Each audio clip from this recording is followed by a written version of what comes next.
Cool. So hopefully you enjoyed the pitch from Kevin Miller at Legal Sifter. The next conversation we're going to have today is one I'm really excited about. You can't talk about the corporate or the startup environment in Pittsburgh and not have at least a little bit of a conversation around autonomous vehicles. And for those of you who may not be familiar with why, I think Dave's going to give you some context in a minute. But I'm going to introduce Dave Mawhinney, who's the moderator of this, and I'll let him introduce Pete from Argo. But Dave is executive director of the Swartz Center for Entrepreneurship, which if you've been around the Corporate Startup Lab, you know that we are one of the Swartz Center initiatives. So I guess he's kind of the guy who sets the vision, and he doesn't like it when I describe it this way, but he really is my boss and does an amazing job leading us up. So, and Dave and I worked together a number of times in the past as well. We did 2 startups together. One we sold to Morgan Stanley, one to LinkedIn. And Dave has plenty of other very, very successful startups he's been part of as well. And now he's really spent the last 10 years transforming and improving the entrepreneurship program at Carnegie Mellon, which I really, really appreciate. And I know a lot of us just are appreciative of the impact he's had on both the region and the university. He's going to talk with Pete today about Argo AI. So Dave, I'll hand it over to you. Thank you very much, Sean. And thanks to you and Hallie for putting on a great conference in these COVID times. I think the necessity is the mother of invention. And I think you found a very interesting way to have a meaningful experience for everybody. I'd like to start off by saying Happy Veterans Day to everybody. Thank you all to the veterans in the audience for the service to our country. We never forget it. And I hope that you enjoy this special day. And thank you to our sponsors, Philips, Optum, and Linode. We couldn't do this without you. What I thought I would do before Pete and I have a chat about Argo AI and their version of a corporate startup, I'd like to give a little brief history of time. And unfortunately, I couldn't get the screen to share from my end. So Hallie is behind the scenes and she's going to turn it. So Hallie, if you could turn to the next slide. It all started over 50 years ago with the invention of artificial intelligence right here in Pittsburgh by Herb Simon and Alan Newell. Herb Simon was a Nobel Prize winner. Alan Newell was a Turing Award winner. Certainly there were others like Marvin Minsky at MIT that are a part of that founding group. But it took many, many years for artificial intelligence to evolve and to become real. And I think if you think about robotics in the next slide, when robotics became real was in 1979 when we had the 3 Mile Island nuclear disaster, not all that far from Pittsburgh and just south of Harrisburg. And Red Whitaker, who's sitting up on top of the equipment in the back there, is really the founder of autonomous vehicles. And his autonomous mobile robot was able to go into an incredibly hazardous situation that human beings didn't want to deal with and help stop the reaction and then do a lot of the cleanup in a very harsh environment. And that work, if you could go to the next slide, Hallie, really led to autonomous vehicles becoming real. And kind of the watershed events were the mid-2000 DARPA challenges, the DARPA challenges in the desert, the DARPA urban challenges. Carnegie Mellon was always at the forefront of winning those challenges. Officially, we lost the first challenge in the desert, but our car went further and longer. Unfortunately, due to some bad rules, those guys at Stanford won the first one, but we showed them the next couple of times. And if you switch the slides again, really what that led to is the who's who of autonomous vehicles are a part of this Tartan racing team. You have Red there in the middle, and just to his left is Chris Urmson, who founded Waymo for Google and now is doing Aurora. If you go over to the far left, you can see Rajkumar, who did Automatica, and Tony Stentz behind him. And if you go back over to the right, and 3 people from the right there in the red, or 4 people from the right with the white cap, there's Pete's co-founder, Brian Selesky from Argo AI. So almost every autonomous vehicle company in the world traces its roots back to Pittsburgh and Carnegie Mellon. Next slide, please. I think really the big 3, if you think about who the players are, and there are other players for sure, but all of these have relationships back to Carnegie Mellon and the National Robotics Engineering Center, NREC. Uber ATG, Argo AI, which Pete Rander is the co-founder and president of, and Aurora.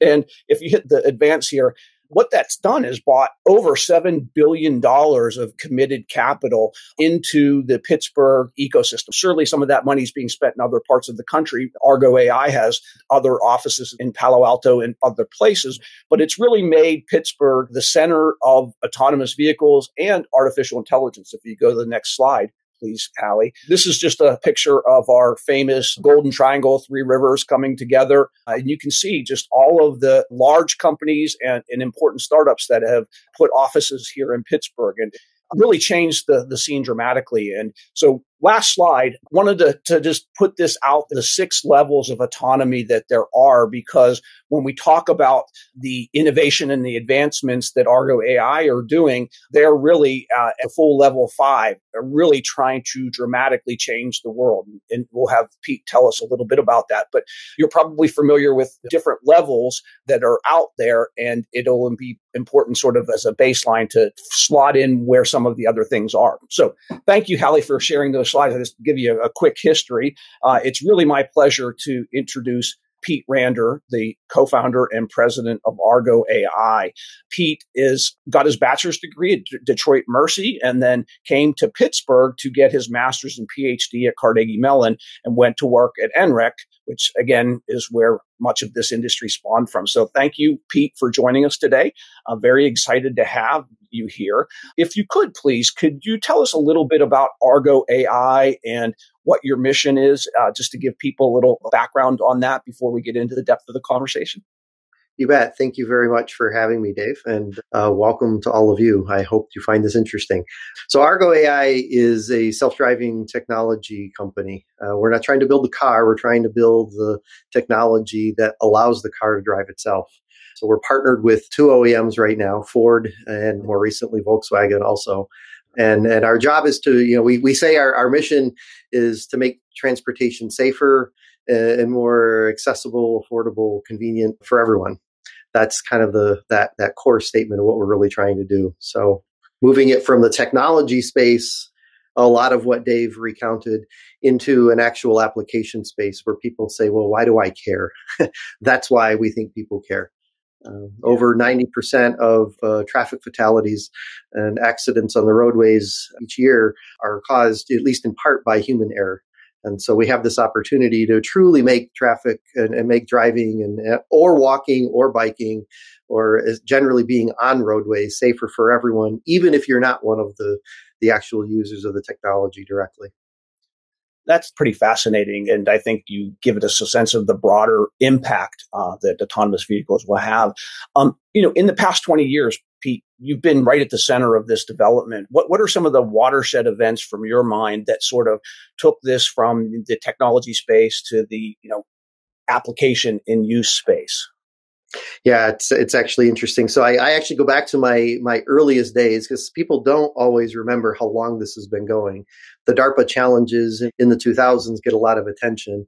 But I came to CMU in 1991, entered the master's program there in that time period. And when I was on the phone talking to the man who would eventually become my PhD thesis advisor, Takeo Kanade, he's telling me he had a student in 1991 defending his PhD statement and who had used a neural network to get cars to drive down the road themselves.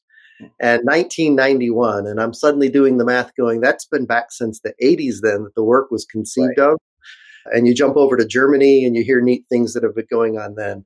So for the true visionaries, the people that can truly look out decades ahead and envision a future and start working the engineering and science problems beforehand, it goes back to the Alan Newells, as you pointed out, to the Raj Reddys of the world, and Takeo and others like him. I came into the scene through grad school, had a chance to actually be a test subject in a couple of, can you work with a system that can kind of drive itself but needs some help sometimes? That was interesting. And we're driving around off-road primarily. So that was one of the big leaps forward when we realized, if you get rid of all the roadway and all these rules and you just kind of drive around. When I was at NREC, we had a brutal DARPA program where they went from saying, yeah, there's science, technology, and demos. That's cute. I want you to actually go out into the great unknown. And I'm not going to tell you much about where. I'll give you we're going to set up camp here. This was in the 2000s. But we're going to set up camp, and then I'm going to just give you missions. Go over there, 2 kilometers. Come back over that way, 3 kilometers. We'll give you some points along the way. And when we started that program, we weren't really sure how all this could get pulled together. We had some brutal steps along the way. But I remember that first moment, and we were in Yuma, Arizona, of all places, running tests starting at 3 a.m. to avoid the heat of the summer, and going, wait a minute, this is beginning to work. You can see the system starting to display the beginnings, the most basic beginnings of saying I can kind of drive around, not hit stuff, avoid the steep ledges, and kind of get where I'm going. And you're like, wow. In that moment, as engineers and scientists, we were thrilled, but we got watching it going, it's actually boring as all get out. When self-driving works, it's not exciting. This is dull. The next leap really was into those DARPA programs that you discussed, the grand challenges, which were more off-road adventures. So CMU could not allow any of us that were working on programs already funded by the government at the time. So it had to be truly student run. So Red got some students completely independent of government funding to do all of that work. Amazing. And there were 2 cuts at that, as you said. The first time, everyone was terrified that DARPA was trying to make it hard. The second time, people got the idea that, wait a minute, maybe they're not actually trying to fail everyone. They actually want somebody to win. And you went, wow, that's a pretty good pace, pretty good clip, no interventions. When they went to the urban challenge, though, that's when it suddenly became much more tangible for people to go, well, wait a minute, we actually have to operate in close proximity to other vehicles. And that was daunting. Brian and I was quietly, I consulted a few times with the team, and you could just see them going, man, we got a lot of concepts, but how is it really going to work? And to see that in a very short period of time, they took it from that level of, wow, lots of concepts that didn't end up working, dumping those by the side and bringing to life and going, wow, you can actually drive for hours around others and get this done. That was eye-opening on the technology side. For me personally, I'm going to leap forward a little more than a decade, though. In 2014, late 2014, there was a big buzz in Pittsburgh. You mentioned Uber. I was one of those people that got under NDA and heard what they were trying to do. And since we're talking about startup here, it's not just about the tech. I talk about self-driving and saying one reason why the overwhelming majority of companies that start in this space will fail is that they do not appreciate how hard the technology is to develop. They think they're going to do it with millions or tens of millions. And I'm like, go to billions and start counting. All right. In fact, early 2014, I was starting to get on a little circuit of investors and commentators asking questions and doing market surveys. And I came up with this slogan: if you want to get into self-driving on public roads, true level 4 and level 5 self-driving, where the car is really responsible for the safety. It's like it's a game of poker. The ante is $1 billion. And if you've ever played poker, the ante is the small cost. All right. That's just enough to pay to play. But if you said, how are you actually going to commercialize this? What is the go-to-market strategy? Up until that point, today it seems obvious in retrospect, but you have to go back at that point and say, well, how did people think about turning this into a company, self-sustaining enterprise that could be profitable? And we'd all scratch our heads and go, I don't know. It seems like the only way you get car tech in the world is you go work in a car company, you develop tech, and you get it on an option sheet. Mm-hmm. Problem with this option is it's going to cost more than the base price of the car, which breaks every rule in the book, and everyone knew it's not going to work. You can't do it. It's not that cheap at the end of the day. The radical innovation was to invert the whole business model, move it out of the space of consumer direct sales, purchase price sensitivity, and move it to an enterprise, which is perfect here as we think about CSL, corporate startup, big enterprise saying, wait a minute. Yeah, there's purchase costs that it's not something I can ignore, but I really care about total cost of ownership and lifetime revenue that could come from that. Right. And you suddenly start doing the math there and you go a couple of bucks a mile, a couple 100,000 miles, and you're like, a single vehicle could get $500,000 of lifetime revenue. Yeah, all right. I mean, it's on that order of magnitude. You can debate the individual numbers, but suddenly it meant, wow, the base price of the car could be 6 figures and I wouldn't completely freak out. All right. That was this massive innovation. So for 30 years in my personal career, 25 of them really on the technology side, not seeing the business pathway. And then in a moment, the classic elevator pitch going, well, it's possible. Right. Now, if it still requires billions, you're going to need to scale. You're not going to make this self-sustaining in a one city in the world or, a couple thousand cars. That's proof points along the way, but that doesn't get you to sustainability. Right. Also realizing it needs to go big. So that's kind of been this journey in the space for right. me. It's a good segue because some of our earlier speakers were talking about some types of innovation should really happen in this corporate enterprise environment for a lot of reasons. We don't need to get into those now, but you made the pitch first to Ford Motor Company and then to the Volkswagen Group. $1 billion from Ford committed, $2.5 billion from the Volkswagen Group. That's I got you moment, right? Waiting for the is challenging. And so you and Brian did something very interesting. You didn't go in for the incrementalism. You went for, the ante and the long haul. Can you tell us that story of how you pitched this to Ford and then to Volkswagen later? Absolutely. And to several others that will remain anonymous right now. Yeah. Imagine going in. Here was the pitch. Give us $1 billion. Take a non-full ownership of the company, take a minority stake on the board, and just trust us. That was you boil it down to a bunch of facts, and they were all fine with the early parts because they thought they were going to have full control of the board. And we're like, no, that the fundamental tenet we need to have here is we need independence. And we need the freedom to be able to steer the company. So that's not what we led with. Of course not. What we led with was asking them, how's it going? How are you really doing? Do you really believe you're on a pathway to be able to get to market in the time scale you want? Do you think you're attracting the talent you need? Do you think you have the competitiveness and the startup packages, the kind of total comp that's going to take it to get you the world-class people that you need to have?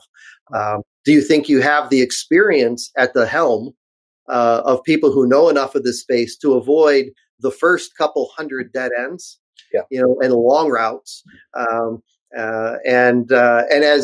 with Ford and then later VW, we found corporate partners who had done their own searching and had become, not smoothly, if you've ever been on the inside of a corporate decision-making process, to eventually decide to partner externally. That's a brutal process and it's never unanimous, so far from it. But enough of the leadership team had begun to see this is tough. This is hard. I don't have confidence we're going to make it. A few of them eventually stepping out and saying, I am staking my name and my reputation inside the company to champion the cause, to say we need a different route. That was vital to the success. And long negotiating, two guys negotiating with behemoth at the beginning. We found some creative relationships with external counsel to guide us, and the payment mechanism for them was very contingent upon closing the deal, and working that way very creatively, but leaving us in this very interesting state. People sometimes, at the beginning, we got so frustrated. The announcements would say, the Ford subsidiary called Argo AI. And we're like, we're not a subsidiary, we're a startup. And then the tax accountants got involved and said, well, technically, according to this and thus and that rule, technically and we set up as an LLC so that they could write off all of their investment, not as an investment, but as an expense. And they're like, so technically they can claim. I'm like, I don't care about technically. People are missing the point. Very, very interesting. Set of critical elements. Yeah. So this relationship with both Ford and VW is multi-tiered, right? And it's, I think it'll be interesting for our audience to hear a little bit about that. We talked about the minority board stake, but they are on the board. Both Ford and VW are on the board. So that's important. We can come back if there's questions from the audience on that. But I think, where the rubber hits the road is there are strategy sessions about product and technology and the roadmap. And, how involved are your corporate partners at that level of thinking and planning? deeply involved, and I said multi-tiered. Um, at the highest of levels, if you stop and say, how does Argo make money? Argo makes money on a usage basis when our partners actually deploy. There's no transaction at time that our tech lands on their car. It's when their car makes money. Right. We liked that from our business standpoint, gets us sustainable revenue long term, keeps us involved in this, and gives us an ownership stake at how they go to market. Right. It's not wipe our hands and send them off and pray that they do something. It keeps our incentives aligned.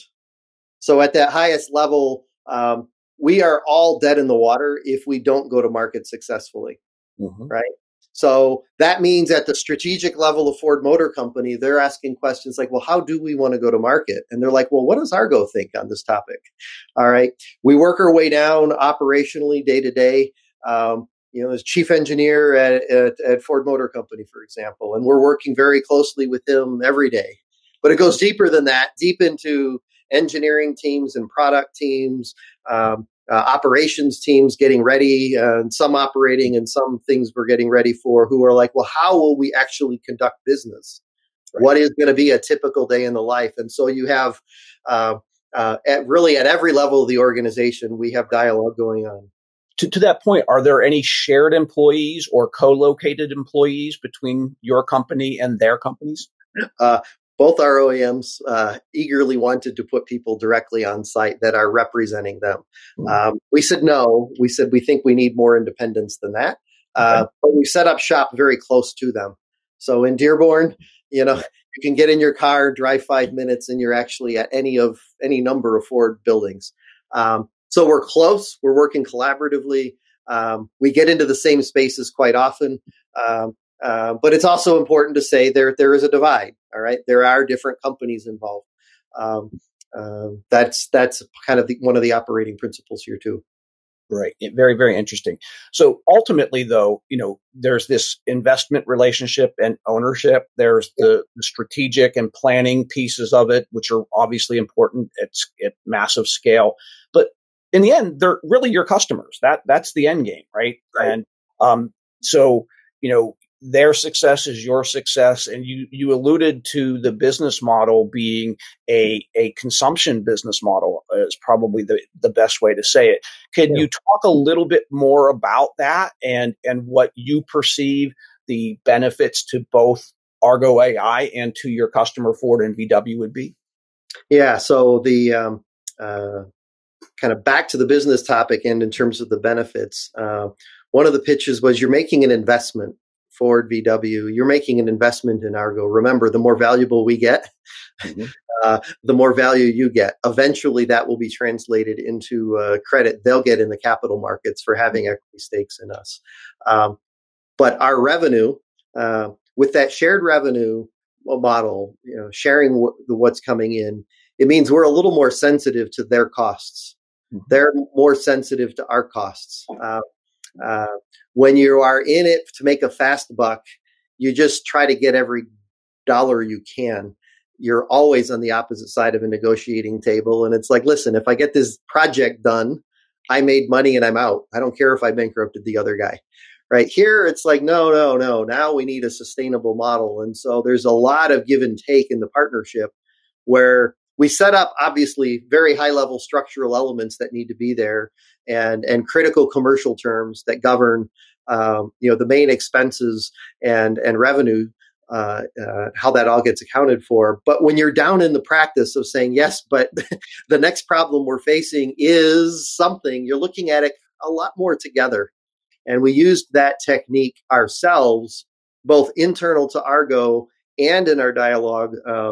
Ford's the longest serving, so it's easier mentally for me I'm not going to be able to share all the examples, but I can think of numerous times with Ford that we've had to tell our own team, yes, I know technically we don't need to do that, but think about it. Who has the skills, experience to be able to get us, this combined team, over this hump? All right. And it's like, oh, we do. Well, then fine. Then we should just do it. Ford, same deal. A lot of people want self-driving to be all about the software. All right. Software is absolutely a huge part of it. But guess what? Cars are physical. If you don't know anything about a supply chain, go look at what it takes to do highly complex, many thousand part manufacturing. And you're suddenly like, oh, wow. You'll appreciate GSM teams, global supply management teams, and what it takes to not just understand your tier ones, but your tier twos and the whole tiered network, and going, I could end up with a 50-cent part that stalls the line of manufacturing line for vehicles that cost tens of thousands of dollars. And wow, there's a lot of people and know-how in doing that. And imagine Argo as an independent company without their backing, trying to go to tier ones, thinking about how are we going to get this thing manufactured? How are we going to get a tier two supply chain? We got a lot of credibility instantly when we chose to make that decision. And it was a trade-off. Absolutely. We gave up a lot of the company early on envisioning this kind of pre-diluted, but for a lot of these types of benefits to us, to have a guarantee, large investment to be able to focus on going to market rather than focusing on next funding, built-in customer with that pathway there, with reputation that we acquire by being partnered with them, right, that builds us up, and relationships that are established that they can go instantly and say, hey, Company X, we'd really like some help here. Can we take our call? It doesn't mean you can force a deal, but you can get that first, second critical call that really moves things forward. Yeah, no, absolutely. And I'd like to encourage the audience, if they have questions, to start to type them in, because we really would love to address some of the thoughts that you all have in this unique kind of partnership that Argo AI as a startup has with these corporate behemoths and their networks of partners as well. So we showed the different levels of autonomy early, and one of the things that I thought was really interesting in the story of Argo was, let's not go incrementally through the levels. Let's shoot for level 5 from the beginning. Can you share with the audience how that's different or the same from some of your other competitors, and maybe throw in a couple of examples that people might recognize, like a Toyota self-parking as an example? You bet. Those levels, when a lot of this was getting started in the corporate space, the 20 teens, let's say, those standards were just coming out. Prior to then, there were no standards.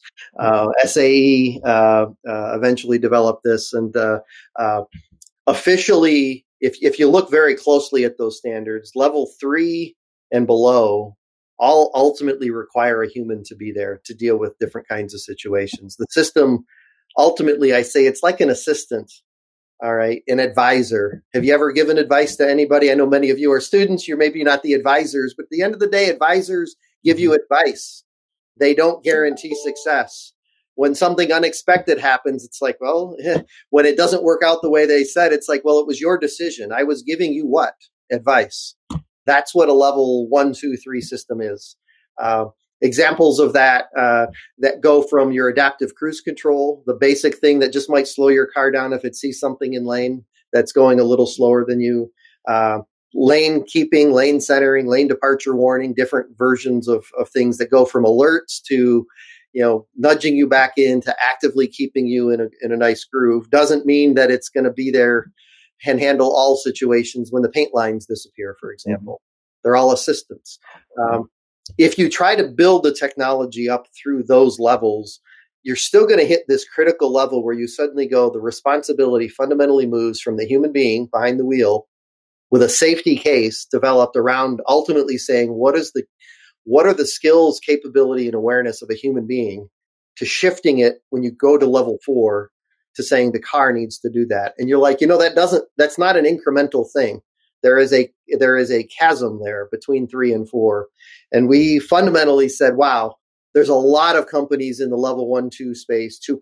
I'd really argue there is virtually no true level 3 system out there today. Marketing teams have gotten a hold of these. Tesla, I'm sure many of you are aware of. Don't know how many of you can afford to own a Tesla, but their latest package of full self-driving, I feel a social responsibility to inform you that is not full self-driving. What you're seeing are essentially driver assist systems that are trying to assist you with all phases of driving, but are incredibly dangerous. incredibly dangerous if you decide to treat it like it's actually safe to just do this.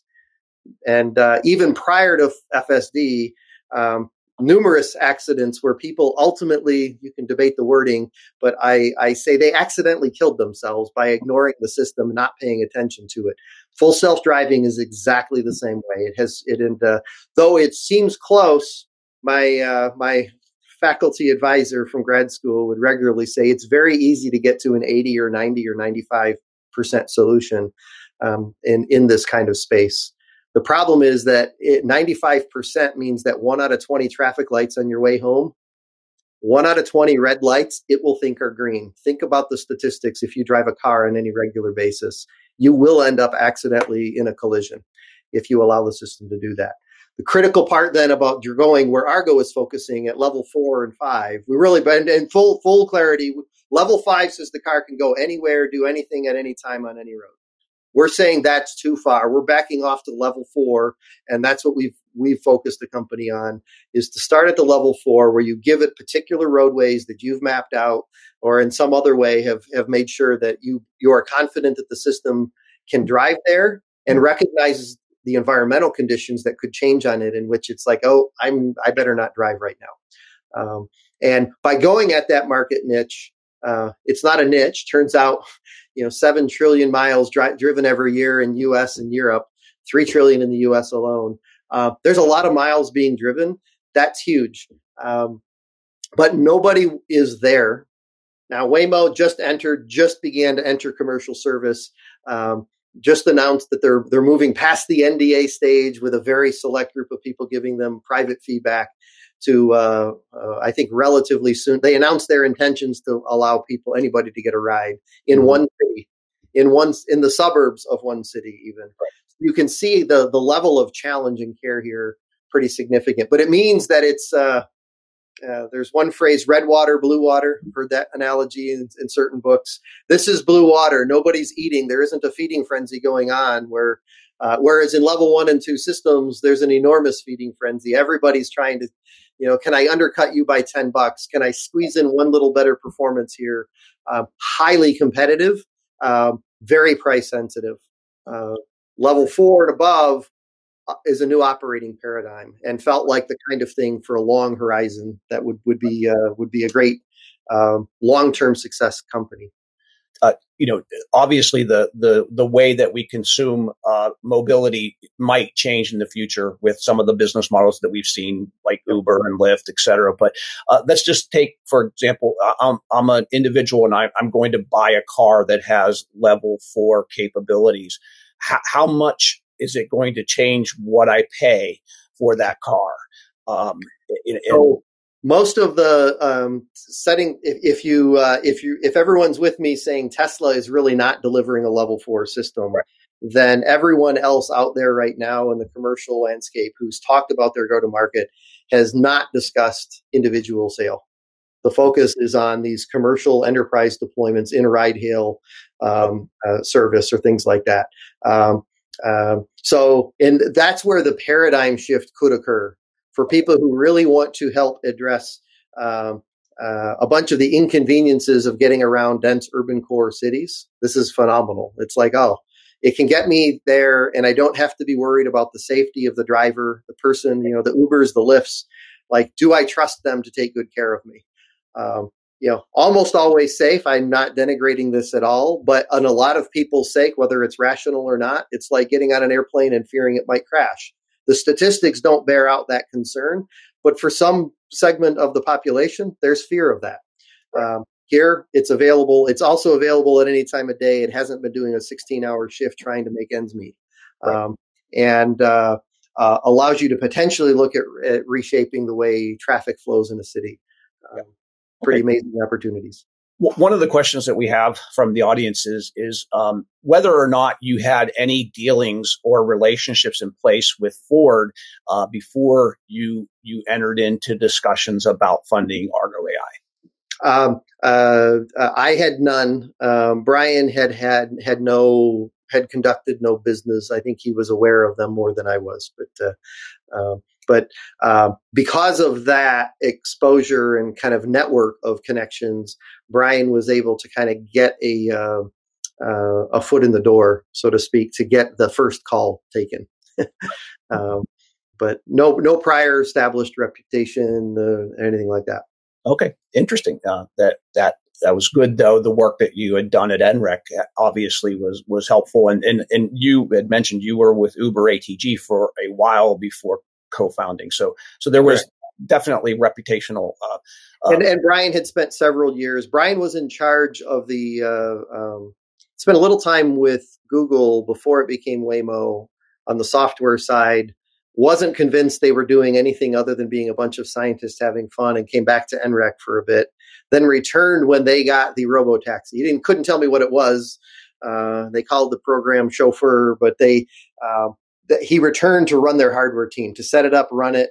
He was commissioned and instructed to build their custom vehicle that had no steering wheel at all. Kind of led all of that and got super smart on the tier one supply industry, how you actually go about manufacturing, what a supply chain looks like, and a bunch of those challenges. And so the two of us coming together, that's where he got much deeper connections into the auto industry. Okay, great. One of our audience members is curious about any type of announced strategic partnership between you or Ford or you and BMW, sort of compared to a recent announcement that Cruise and Walmart had made. Are there any specifics I think it's really getting to? So Ford has announced a few on occasion where they've done some things. They had one early on. I have to admit, my head sunk a little bit when I said, seriously, Domino's Pizza is your first one? But if you actually talk to Domino's executives, this is amazing difference when you move from an external view as a consumer of a company to an internal corporate view. Domino's is in many ways a logistics company, and they happen to move pizza. Right. And of course, their consumer-facing brands need to sell you on the quality of the pizza and everything else. But when you look at where the vast majority of their dollars go, it's not into the food. They have to pay people. The materials costs are tiny. And so it was like, seriously? And you hear about it like, okay, all right. They've had some discussions with Postmates that they'd announced.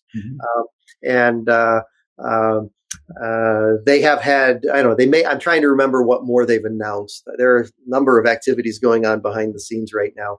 I don't think they've announced more than that. But part of what they're trying to do while we are doing the development of the technology to be able to do self-driving, they are quietly looking at different aspects of the disruption that could come from moving goods or moving people in different ways, in different go-to-market and partnership strategies, to understand like what's viable. So they're trying to avoid spending billions on the wrong bet, doing targeted pilots to explore that space, and looking for partners who are also looking to learn as we get ready for the eventual launches that we want to do.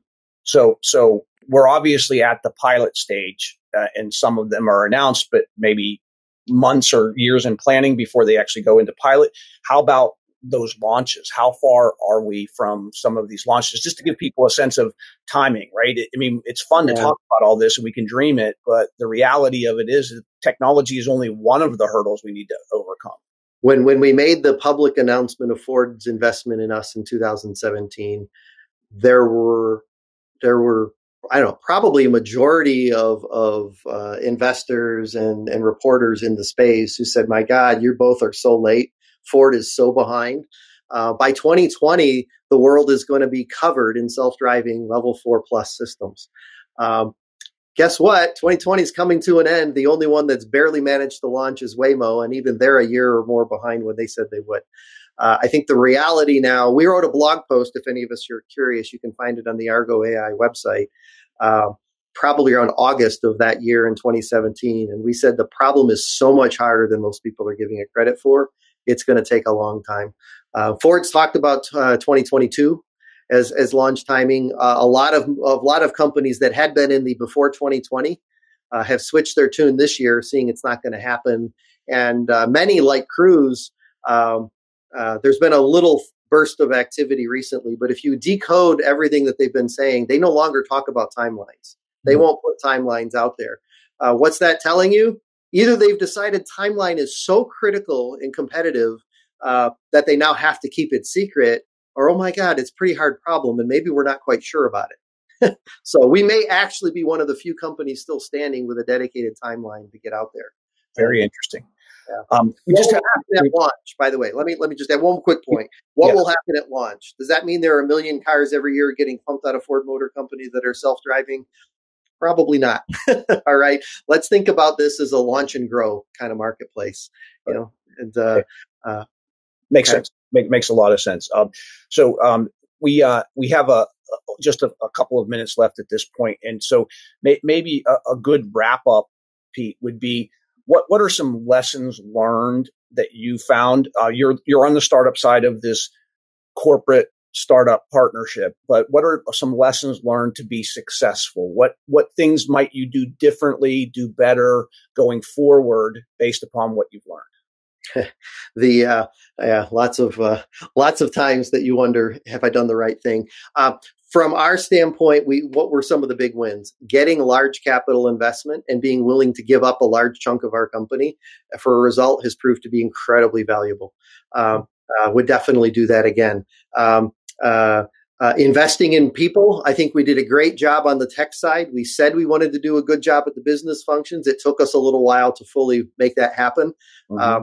We knew our company would grow to the order of 1,000 people. We're at 1,100 and a little above right now. That was over 1,000 just for Ford. You need to invest in people and the management and the processes there.